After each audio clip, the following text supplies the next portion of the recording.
하나님 말씀 시편 55편 16절에서 23절의 말씀입니다. 시편 55편 16절에서 23절의 말씀 우리 한 목소리로 같이 읽도록 하겠습니다. 시작. 나는 하나님께 부르짖으리니 여호와께서 나를 구원하시리로다. 저녁과 아침과 정오에 내가 근심하여 탄식하리니 여호와께서 내 소리를 들으시리로다. 나를 대적하는 자 많더니 나를 치는 전쟁에서 그가 내 생명을 구원하사 평안하게 하셨도다. 옛부터 계시는 하나님이 들으시고 그들을 낮추시리이다. 셀라. 그들은 변하지 아니하며 하나님을 경외하지 아니함이니이다. 그는 손을 들어 자기와 화목한 자를 치고 그의 언약을 배반하였도다. 그의 입은 우윳기름보다 미끄러우나 그의 마음은 전쟁이요 그의 말은 기름보다 유하나 실상은 뽑힌 칼이로다. 내 짐을 여호와께 맡기라. 그가 너를 붙드시고 의인의 요동함을 영영히 허락하지 아니하시리로다. 하나님이여 주께서 그들로 파멸의 웅덩이에 빠지게 하시리이다. 피를 흘리게 하며 속이는 자들은 그들의 날에 반도 살지 못할 것이나 나는 주를 의지하리이다. 아멘. 오늘 말씀의 제목은 내 짐을 여호와께 맡기라 라는 제목으로 말씀을 나눕니다. 시편 55편은 다윗이 압살롬의 반역으로 인해서 위기 상황과 관련해서 지은 비탄신 가운데 하나입니다. 특히 본시는 한마디로 말해서 친구에게 배신당한 자의 기도다라고 할 수가 있죠. 압살롬과 아이도벨의 배신 앞에서 부르짖는 탄식이 주를 이루다가 오늘 이제 시의 끝부분에 가서 여호와를 의지하고 또 그 신앙의 고백이 나타나고 있는 것을 보게 됩니다. 참 이것은 인간적으로 신뢰하였던 자들로부터 배신을 당한 다윗의 충격이 심각했다라는 것을 반영하고 있습니다. 오늘 본문은 하나님의 기도 응답과 원수들에 대한 보응을 확신하는 내용과 또 친구를 배신한 자에 대해서 다시 고발하면서 하나님의 그 보응에 대한 확신을 재선언하고 있는 내용입니다. 내용과 잘 먼저 1번을 보시면은 시편 기자를 대적하는 사람들은 어떤 사람들입니까? 먼저 19절을 읽어보겠습니다. 시작. 옛부터 계시는 하나님이 들으시고 그들을 낮추시리이다. 셀라. 그들은 변하지 아니하며 하나님을 경외하지 아니함이니이다. 자, 뭐라고 이야기합니까? 시편 기자를 대적하는 사람들은 이들은 변하지 않고 하나님을 경외하지 않는 사람들이다. 여기서 변하지 않는다라는 것은 그들의 악함을 버리지 않는다라는 뜻입니다. 자신들의 그 악한 속성을 고치지 않는다라는 말이죠. 그러니까 다윗은 옛부터 계시는 하나님, 곧 영원하신 하나님이 이들에게 보응할 것이다 라고 말합니다. 그러니까 하나님이 악인들에게 심판을 내리시는 것은 그들 자신들의 그 악함을 버리지 않기 때문이다라는 얘기입니다. 자, 20절을 읽어보겠습니다. 시작. 그는 손을 들어 자기와 화목한 자를 치고 그의 언약을 배반하였도다. 자, 시편 기자를 대적한 사람은 어떤 사람들입니까? 손을 들어서 자기와 화목한 자를 치는 사람입니다. 자, 손을 들었다라는 얘기는 뭐냐면 악인이 친구인 다윗의 목숨을 해하기 위해서 반역의 기치를 들었다라는 것을 의미합니다. 반역의 기치를 올렸다. 그러니까 믿었던 아이도벨이 자신을 배신하고 압살롬과 함께 이렇게 반역을 도모한 것을 가리키는 거죠. 그러면서 그의 언약을 배반하였다라고 있습니다. 그의 언약. 다윗과 아비도벨은 생사고락을 같이 하겠다라고 하나님 앞에서 서약을 했던 것으로 보여요. 그런데 이 아이도벨이 그 서약을 깨트린 거죠. 깨트린 거, 배반해 버린 겁니다. 자, 21절을 읽어보겠습니다. 21절 시작. 그의 입은 우유기름보다 미끄러우나 그의 마음은 전쟁이요 그의 말은 기름보다 유하나 실상은 뽑힌 칼이로다. 자, 시편 기자를 대적하는 다윗을 대적하는 사람들은 어떤 사람들입니까? 입은 우유기름보다 미끄럽지만 그 마음은 뭐다? 전쟁이다. 또 말은 기름보다 유하지만 실상은 뽑힌 칼이다. 자, 악인의 말이 당신은 부드러운 그 음식이라고 할 수 있는 버터보다도 더 미끄럽고 더 부드럽다라는 거예요. 그런데 그 악인의 말과는 달리 그 마음은 뭐다라고요? 전쟁이라는 거예요. 전쟁. 밖으로 표현되는 것과는 달리 그 마음에는 뭐가 가득 차다는 겁니까? 살기와 악의가 가득 차 있음을 지적하고 있는 겁니다. 또 말은 기름보다 유한 것 같은데 실상은 뭐다? 뽑힌 칼이다. 그 마음이 전쟁이고 뽑힌 칼이라는 겁니다. 사리를 가득 품고 있다는 얘기입니다. 그런데 이건 철저하게 숨기고 말로는 다윗을 위하는 것처럼 위장했다라는 거죠. 자신의 간혹함, 자신의 잔혹스러움, 이것을 부드러운 말로 포장해 가지고 그 옆에 다윗의 곁에서 모사로 활동하고 있었던 겁니다. 참 겉으로는 부드러운데 말로는 부드러운데 그 속은 전쟁과 뽑힌 칼처럼 정말 악의가 가득한, 사리가 가득한 그런 사람들임을 얘기하고 있는 겁니다. 내용관찰 문제 2번을 보십니다.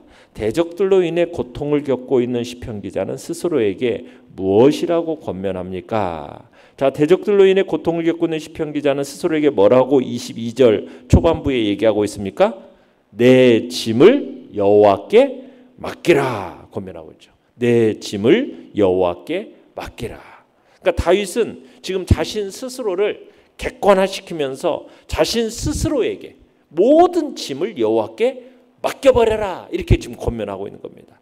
맡겨버려라라는 말은 던지다라는 뜻이에요. 던져버려라.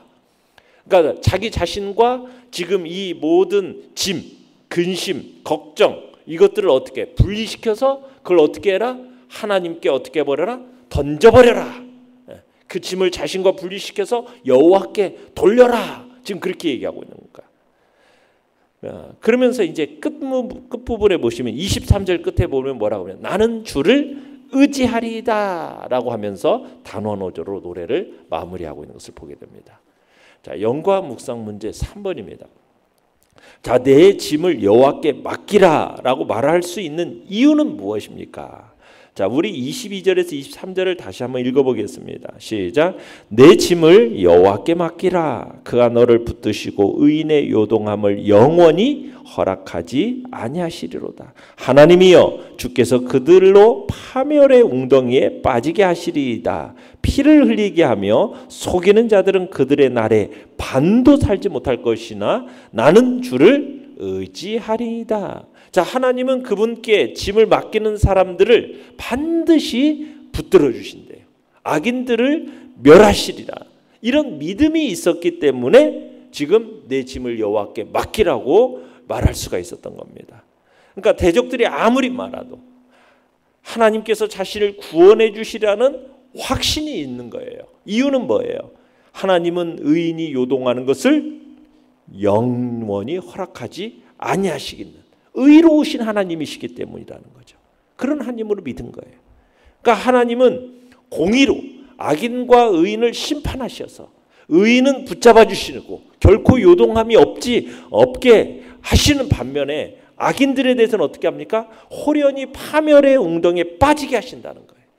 그러니까 이런 자들은 그들의 날의 반도 살지 못할 거라고 선언을 하고 있습니다. 하나님의 심판으로 향년을 채우지 못하고 갑자기 죽게 된다. 이렇게 얘기를 하고 있는 겁니다.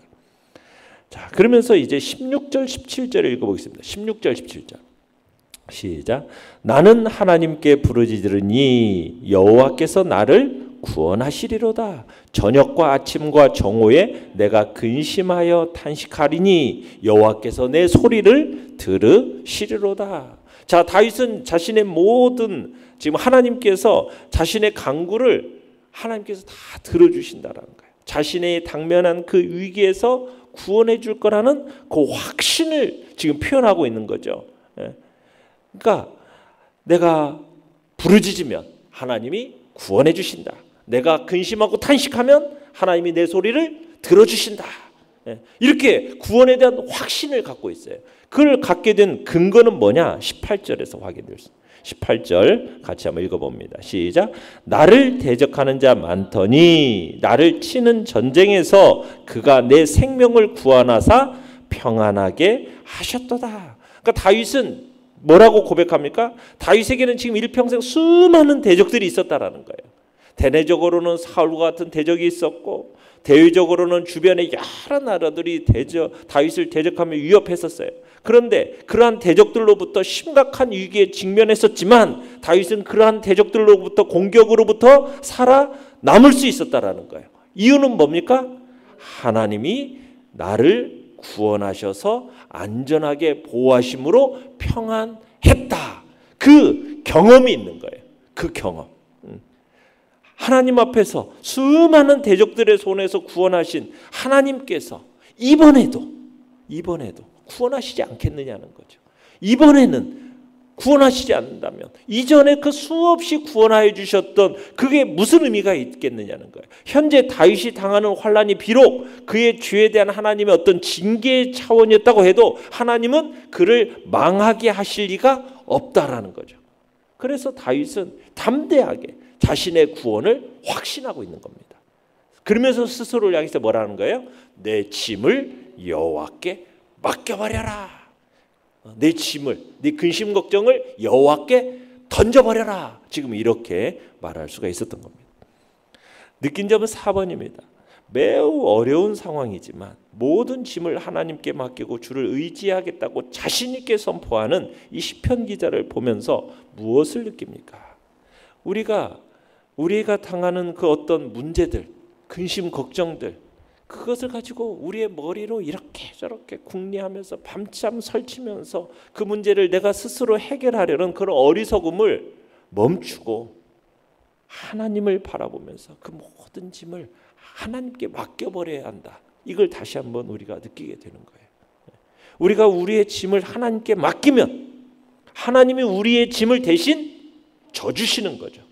가장 걱정과 근심 걱정, 그것으로부터 벗어나서 우리의 마음의 평강을 누릴 수 있는 비결이 여기 있는 거죠.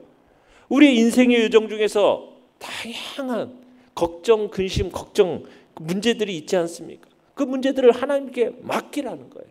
지금 스스로 자기 스스로를 지금 다윗은 권면하면서 하나님만이 자기의 문제를 해결해 줄 수 있는 유일한 분임을 알았기 때문에 하나님께 자신의 문제를 맡기라는 거죠.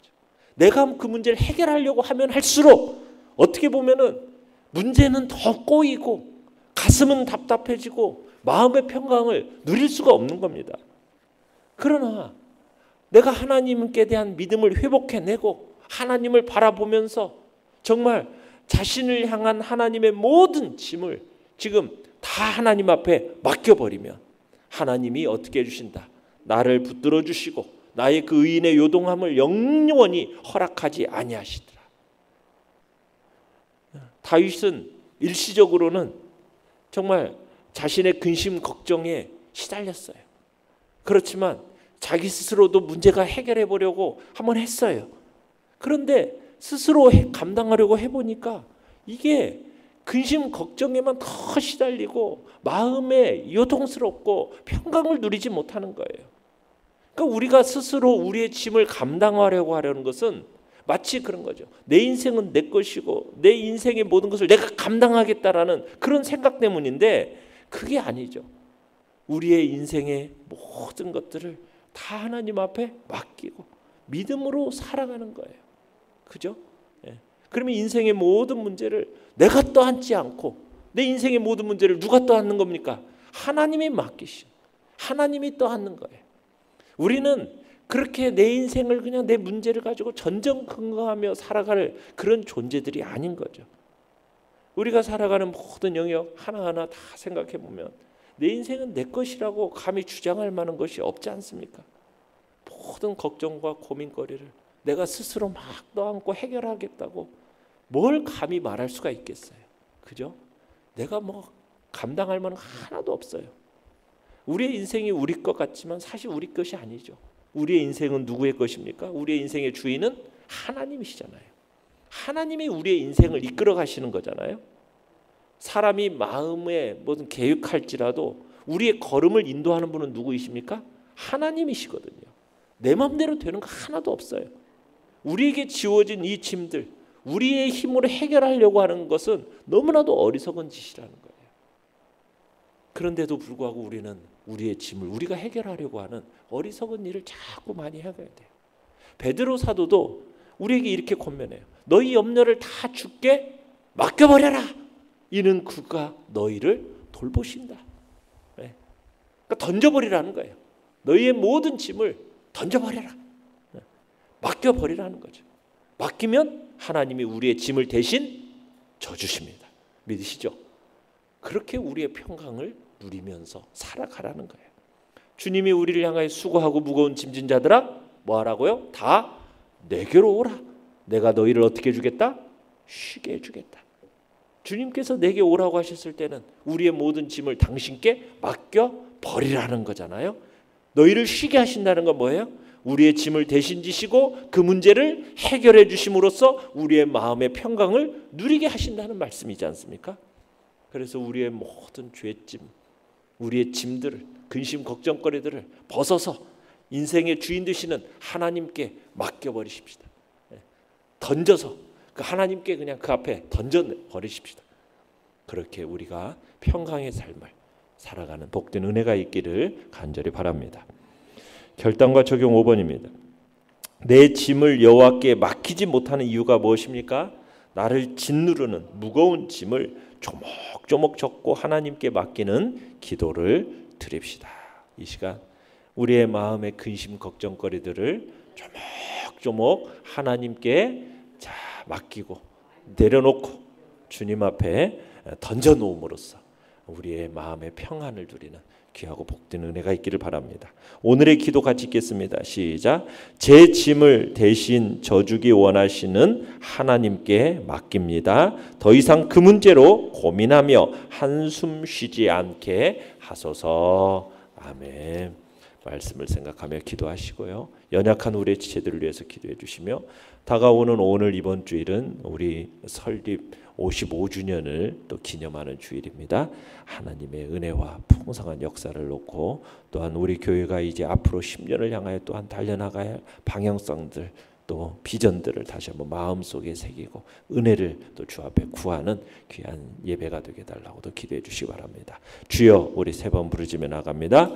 주여, 주여, 주여.